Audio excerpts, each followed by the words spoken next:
Hello बच्चों, मैं नेहा यादव आप सभी लोगों का स्वागत करती हूँ आपके अपने यूट्यूब चैनल पर जिसका नाम है नीट वाला हिंदी। तो अभी हमारी क्लासेस हैं वो क्लास 11th की बायोलॉजी की क्लासेस चल रही हैं, जिसमें मैं आपकी UP board and Bihar board के लिए क्लासेस करा रही हूँ। साथ ही यहाँ से आपका जो नीट एग्ज़ाम की प्रिपरेशन है वो भी होती जाएगी और यहाँ से थोड़ा बेस भी अच्छा हो जाएगा। जब ये 11th और 12th की जो बायोलॉजी है पूरी तरह से कंप्लीट हो जाएगी, उसके बाद मैं आपको और स्पेशल तरीके से नीट के प्रिपरेशन कराऊंगी यहाँ से। ठीक है, आपको भी पता होगा जो नीट एग्ज़ाम है उसमें 11th और 12th का ही रोल होता है, तो आप अभी इन क्लासेस को अच्छे से कीजिएगा। यहाँ से आपका बेस भी बहुत अच्छा होने वाला है।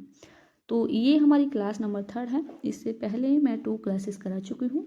यदि आपने वो क्लासेस नहीं देखी हैं तो उनको देख लीजिएगा। जो फर्स्ट क्लास थी उसमें आपका मैंने सिलेबस भी बताया है, तो उसको देख लीजिएगा। ओके, ये अध्याय नंबर 1 वो 2 है।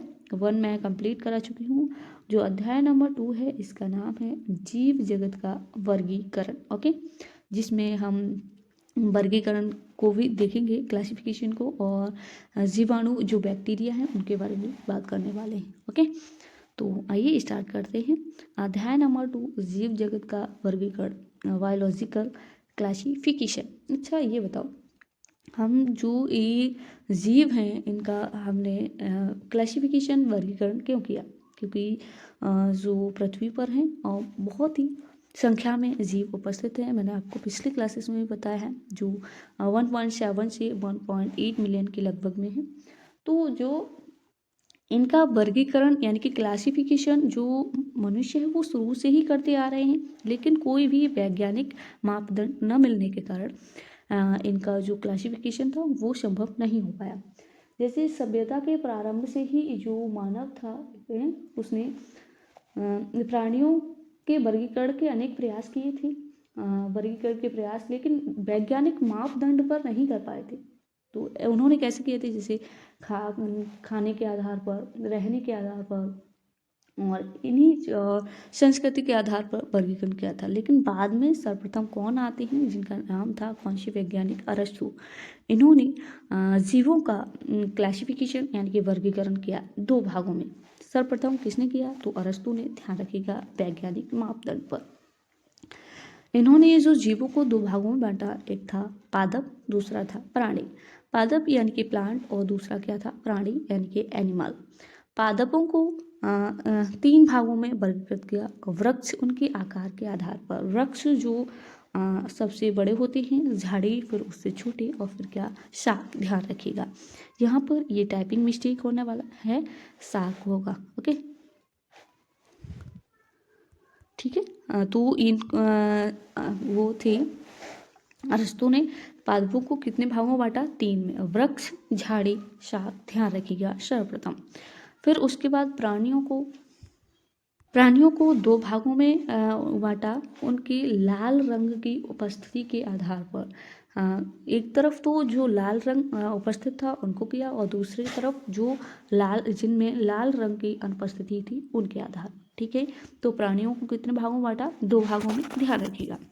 अब इसमें कमी क्या थी? तो उसके बाद और भी वैज्ञानिक आते हैं अलग अलग, जैसे 5 जगत में बांटा गया है। तो उनको पहले तो 2 जगत में किसने बांटा? तो अरस्तु ने। फिर उसके बाद इनकी जो क्लासिफिकेशन में कमी क्या थी? तो पादप और प्राणी ही ये दोनों ही बहुकोशिकीय जीव, बहुकोशिकी के अंतर्गत आते हैं। अब एक कोशिकी तो रह गए, उनको कहाँ रखा जाए? तो इस वजह से फिर कौन आते हैं उनको देखते हैं। द्विजगत पद्धति जो किसके द्वारा दी गई थी? कैरोलस लीनियस के द्वारा। इनके जो विभाजन का जो आधार था वो कोशिका भित्ति, सेल वॉल के आधार पर इन्होंने विभाजन किया था। ध्यान रखिएगा। किसने? तो कैरोलस लीनियस ने। द्विजगत पद्धति इन्होंने पादप और प्राणी, पादपों को अलग किया और प्राणियों को अलग किया। इन 2 भागों में बांटा, पादपों को प्लांटी और प्राणियों को एनिमिलिया। जो पादप हैं इनमें कोशिका भित्ति उपस्थित होती है। उदाहरण के लिए जीवाणु, शैवाल, ये इन सब में क्या उपस्थित होती है? तो कोशिका भित्ति। पादप, कवक, इन सभी में कोशिका भित्ति पाई जाती है। लेकिन यहाँ एक चीज़ देखिएगा आप, जीवाणु और जो शैवाल हैं ये एक कोशिकीय जीव हैं, इनके विभाजन में भी कमी निकलेंगे। और पादप और कवक हैं ये बहुकोशिकीय जीव हैं, लेकिन इन दोनों को तो पादप में ही रखा गया है। फिर उसके बाद नेक्स्ट वैज्ञानिक आते हैं, फिर वो कहते हैं कि इन दोनों को एक साथ कैसे रखा जाता है, फिर वो अपना क्लासिफिकेशन करके बताते हैं। और प्राणियों को ये प्राणियों को तो सही बांटा, इनके अंदर क्या होता है, कोशिका वृत्ति अनुपस्थित होती है, याद रखिएगा। यहाँ से आपका क्वेश्चन एक कंप्लीट होता है। ये एग्जाम में पूछा जाता है किसमें कोशिका वृत्ति पाई जाती है, तो पादपों में, प्राणियों में नहीं पाई जाती, ध्यान रखिएगा। कमी, बहुकोशिकीय और एक कोशिकीय जीवों को एक साथ नहीं रखा जा सकता है, ध्यान रखिएगा। इसमें तो जीवाणु और शैवाल ये एक कोशिकीय हैं और पादप और कवक ये बहुकोशिकीय हैं, लेकिन इनको एक साथ नहीं रखा जा सकता है। फिर उसके बाद 3 जगत प्रणाली आती है, जो किसने दी थी, अर्नेस्ट हैकल ने। इन्होंने क्या किया, पादप और प्राणी ये तो बटे हुए थे पहले से, फिर इन्होंने प्रोटिस्टा इसको अलग कर दिया गया। प्रोटिस्टा इन्होंने क्या किया, पादप और कवकों को रख दिया प्लांट्स में, और प्राणी में इसमें ऑल एनिमल्स आ गए, और प्रोटिस्टा में इन्होंने क्या किया, जीवाणु और शैवाल को रख दिया। और यहाँ ये एक कोशिकीय है, ठीक है, डाई एटम और प्रोटोजोआ, ध्यान रखिएगा। अब इसमें क्या होता है, जीवाणु और शैवाल ये प्रोकैरियोट्स जीव के अंतर्गत आते हैं, डाई एटम और ये प्रोटोजोआ हैं ये यूकैरियोटिक कोशिकाओं के अंतर्गत आते हैं। अब इनका भी इनमें कमी आ गई कि इन दोनों को एक साथ कैसे रख सकते हैं, जीवाणु, शैवाल, डाई एटम, प्रोटोजोआ, इनको प्रोटिस्टा जगत में रख दिया गया, एक साथ नहीं रख सकते हैं, तो इस वजह से फिर नेक्स्ट वैज्ञानिक आते हैं, फिर वो बताते हैं। उन्होंने कहा कि जो जीवाणु और शैवाल हैं इनको प्रोकैरियोट्स जीव के अंतर्गत रखा गया है, डाई एटम और प्रोटोजोआ इन्हें यूकैरियोट के अंतर्गत रखा गया है, लेकिन ये तो दोनों एक साथ है, इनको अलग अलग होना चाहिए।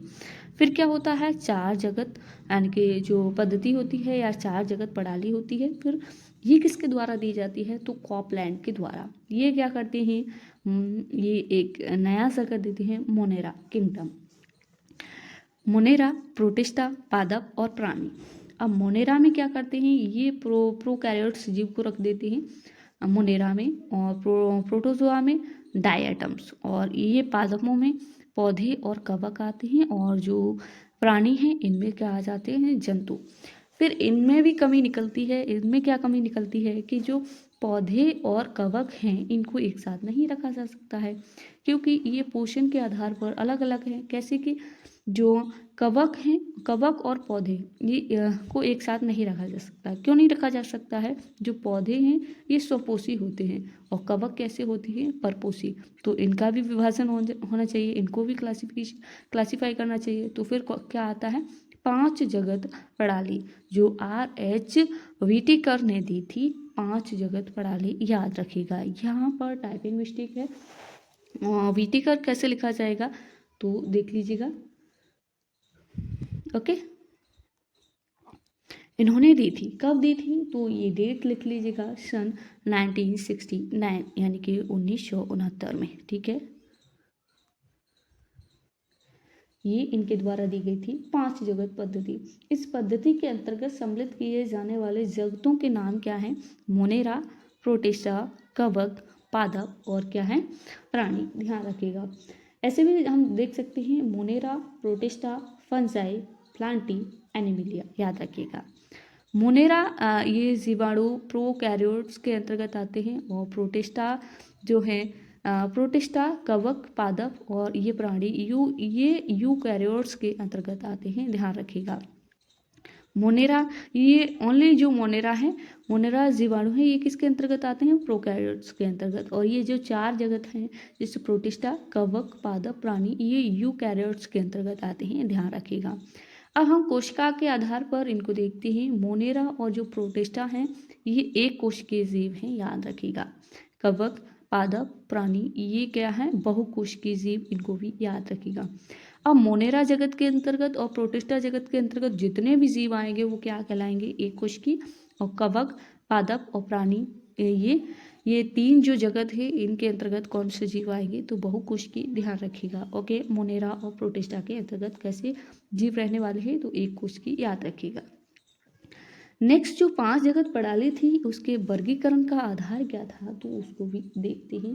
जो 5 जगत प्रणाली थी उसके वर्गीकरण का आधार शारीरिक संरचना है, और शारीरिक संरचना, कोशिका संरचना, पोषण की प्रक्रिया, प्रजनन एवं जाति वृद्धि संबंध, उनके वर्गीकरण की जो पद्धति थी उसके प्रमुख मापदंड थे। जैसे देखते हैं शरीर की जो संरचना एक कोशिकीय है या बहुकोशिकीय, ठीक है। तो कुछ एक कोशिकीय है, कुछ बहुकोशिकीय है। मैंने अभी बताया मोनेरा और प्रोटिस्टा के अंतर्गत जितने भी जीव आएंगे वो एक कोशिकीय, बाकी के 3 जो जगत है उसमें कैसे आएंगे, किंगडम में बहुकोशिकीय।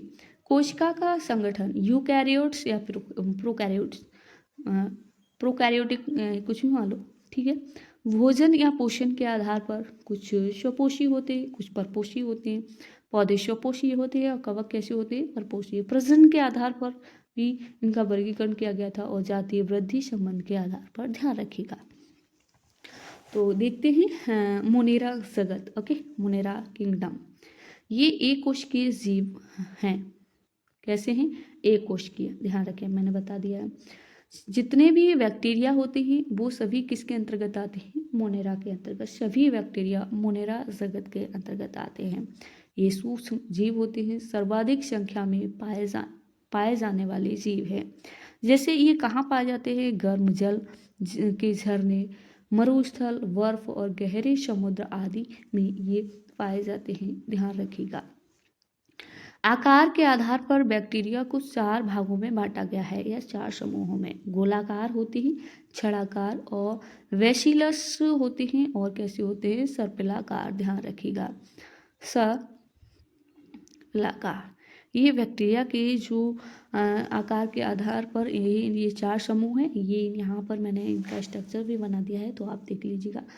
कोकाई और सर्पिलाकार है, यहाँ पर ये टाइपिंग मिस्टेक है, वेस्लाई और क्या है, विब्रियो, ओके। तो ये देख लीजिएगा। नेक्स्ट जहाँ हमने मोनेरा के बारे में पढ़ा था, उनके लक्षण हैं वो देखते हैं, मोनेरा जगत, ओके। बाद में जो एक एक करके जो कंप्लीट कर लेंगे उसके बाद देखेंगे। मोनेरा के जो लक्षण हैं, कोशिका का जो प्रकार होता है वो क्या होता है, इनमें क्या पाई जाती, कैसी कोशिका पाई जाती है, तो प्रोकैरियोटिक, ध्यान रखिएगा। कोशिका वृत्ति सेलुलोज रहित होती है, ठीक है, अमीनो अम्ल। केंद्रक झिल्ली अनुपस्थित होती है। जो मोनेरा जगत की जो प्राणी जीव होते हैं उनके अंदर केंद्रक झिल्ली होती है, वो कैसी होती है, अनुपस्थित। काय संरचना ये कोशिकीय होती है। पोषण की विधि स्वपोषी, यानी कि जो रसायन संश्लेषी एवं प्रकाश संश्लेषी भी होते हैं, और परपोषी, स्वपोषी और परपोषी दोनों तरह के इसके अंतर्गत जीव आते हैं। मृतोपजीवी और परजीवी भी आते हैं। प्रजनन की विधि कैसी होती है, सयुग्मन, ध्यान रखिएगा। जो मोनेरा जगत के जीव होते हैं, याद रखिएगा। यहाँ पर बैक्टीरिया की संरचना दी गई है, तो आप इसको देख लीजिएगा। ये मध्यकाय है, ये झलरिका है, ध्यान रखिएगा, ये जो है। और ये पेशी द्रव भरा होता है इसमें, ये पेशी पट्टल जो हल्का ब्राउन कलर का है इसको, और ये पेशी भित्तिका होती है, ये संपुटिका, और इसको जो ये है इसको क्या कहा जाता है, कशाभिका, याद रखिएगा। और इसमें क्या पाए जाते हैं, राइबोसोम, याद रखिएगा। ये केंद्रकाभ है, ये फैला हुआ होता है। अब बैक्टीरिया के प्रकार, ये 2 प्रकार के होते हैं, आद बैक्टीरिया और यू बैक्टीरिया। इनके बारे में हम एक एक करके जानेंगे। आओ नीचे देखते हैं। आद बैक्टीरिया ये अत्यंत जो कठिन वास स्थानों पर रहते हैं, जैसे अत्यंत लवड़ी, जो नमकीन नमक का पानी होता है, नमकीन एरिया होता है, वहाँ पर पाए जाते हैं। गर्म झरने होते हैं वहाँ पर। थर्मो एसिडोफिल जो बैक्टीरिया है, ये कच्छ के रण के क्षेत्र में। मैथेजोन इनमें जो मैथेजोन है ये कच्छ के रण में पाए जाते हैं, ध्यान रखिएगा। इनकी कोशिका वृत्ति अन्य बैक्टीरियों की संरचना से भिन्न होती है, इसीलिए वह प्रतिकूल अवस्था में भी जीवित रह सकते हैं। अत्यंत लवड़ी क्षेत्र में और गर्म झरने में जो इनकी जो कोशिका वृत्ति होती है अन्य बैक्टीरियों के अकॉर्डिंग जो भिन्न होती है, इसी कारण ये इतनी प्रतिकूल जो अवस्थाएं होती हैं उनमें भी जीवित रह सकते हैं या रहते हैं। मैथेनोजैन अनेक रोगों में नैंट पशुओं जैसे कि गाय, भैंस की आंत में पाए जाते हैं ये बैक्टीरिया, ध्यान रखिएगा। तथा जो मैथेजोन जो और रूमिनेंट जो पशु हैं, इनके जो पेट में जो आंत में है उसमें पाए जाते हैं। और उनके जो गोबर से जो गोबर है उससे मीथेन गैस का निर्माण करते हैं, जो जैव गैस है उसका निर्माण करते हैं। ध्यान रखिएगा, ये बैक्टीरिया है। नेक्स्ट यू बैक्टीरिया, ये साइनो बैक्टीरिया है जिन्हें नील हरित शैवाल भी कहते हैं। याद रखिएगा साइनो बैक्टीरिया को। ये साइनो बैक्टीरिया में जो हरित पादपों की तरह क्या पाया जाता है, क्लोरोफिल ए पाया जाता है, इसीलिए इन्हें स्वपोषी बैक्टीरिया भी कहा जाता है। ये प्रकाश संश्लेषी हैं, स्वपोषी होते हैं। ध्यान रखिएगा, you bacteria. Okay, you bacteria में कौन से आते हैं, साइनो बैक्टीरिया। ये बैक्टीरिया एक कोशिकीय क्लोनिया अथवा तंतुमय अलवन जलीय समुद्री तथा स्थलीय शैवाल है।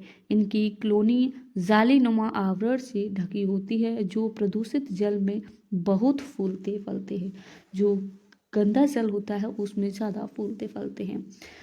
नॉस्टॉक एवं एनाविना पर्यावरण में नाइट्रोजन को टेट्रोसिस्ट नामक विशिष्ट कोशिकाओं द्वारा स्थिर कर सकते हैं। ये ध्यान रखिएगा। नेक्स्ट रसायन संश्लेषी जो बैक्टीरिया है उनके नाम देख लीजिएगा। नाइट्राइट एवं अमोनियम जैसे विभिन्न अकार्बनिक पदार्थों को ये क्या करते हैं, जो रसायन संश्लेषी बैक्टीरिया हैं, जो रसायन के द्वारा, ठीक है, जो नाइट्रेट्स हैं जैसे नाइट्राइट है, अमोनिया, ये जैसे जो गैसें हैं उनके विभिन्न अकार्बनिक पदार्थ हैं उनको ऑक्सीकृत कर उनमें मुक्त ऊर्जा का उपयोग एटीपी उत्पादन के लिए करते हैं। ये नाइट्रोजन और फास्फोरस, आयरन एवं सल्फर जैसे पोषकों के पुनर्चक्रण में महत्वपूर्ण भूमिका निभाते हैं। Okay, you bacteria. परपोषी बैक्टीरिया प्रकृति में बहुलता से पाए जाते हैं और इनमें अधिकतर महत्वपूर्ण अपघटक होते हैं। इन परपोषी बैक्टीरियो में से अनेकों का मनुष्य की जीवन संबंधी गतिविधियों पर महत्वपूर्ण प्रभाव पड़ता है। जो परपोषी बैक्टीरिया हैं इनमें से बहुत सारे बैक्टीरिया है जिनमें मनुष्य के जीवन पर भी बहुत ही महत्वपूर्ण प्रभाव पड़ता है। जैसे यह दूध से दही बनाने में, प्रतिजैविक के उत्पादन में, लैंग युग्म के उत्पादन, जो यहाँ पर टाइपिंग मिस्टेक है, लैंग युग्म में, पादपों की जड़ों में नाइट्रोजन स्थिरीकरण में और ये सहायता करते हैं। कुछ बैक्टीरिया रोगजनक भी होते हैं जो मनुष्य, फसलों, फॉर्म, पालतू पशुओं में को हानि पहुंचाते हैं। कुछ महत्वपूर्ण भी होते हैं और कुछ हानिकारक भी होते हैं। ध्यान रखिएगा। जैसे जैसे विभिन्न बैक्टीरियों के द्वारा रोग होते हैं, जैसे टाइफाइड है, टिटनेस है, सिट्रस है, कैंसर जैसी बीमारियां हैं, ये बैक्टीरिया के कारण ही होती हैं। ध्यान रखिएगा। ओके, बैक्टीरिया प्रमुख रूप से कोशिका विभाजन द्वारा प्रजनन करते हैं। याद रखिएगा। कभी कभी ये जो होते हैं विपरीत परिस्थितियों में भी, जैसे ये तो इसमें लिखा है कोशिका विभाजन के द्वारा प्रजनन करते हैं, लेकिन कभी कभी विपरीत परिस्थितियों में यह बीजाणु भी बनाते हैं। ये लैंगिक प्रजनन भी करते हैं, जिनमें एक बैक्टीरिया से दूसरे बैक्टीरिया में डीएनए का पुरातरण या स्थानांतरण होता है। ध्यान रखिएगा। नेक्स्ट है माइकोप्लाज्मा। जो माइकोप्लाज्मा है ऐसे जीवधारी हैं जिनमें कोशिका भित्ति बिल्कुल नहीं पाई जाती है। इनके अंदर जो कोशिका भित्ति है वो नहीं पाई जाती है। ये सबसे छोटी जीवित कोशिकाएं हैं जो ऑक्सीजन के बिना भी जीवित रह सकती हैं। माइकोप्लाज्मा याद रखिएगा।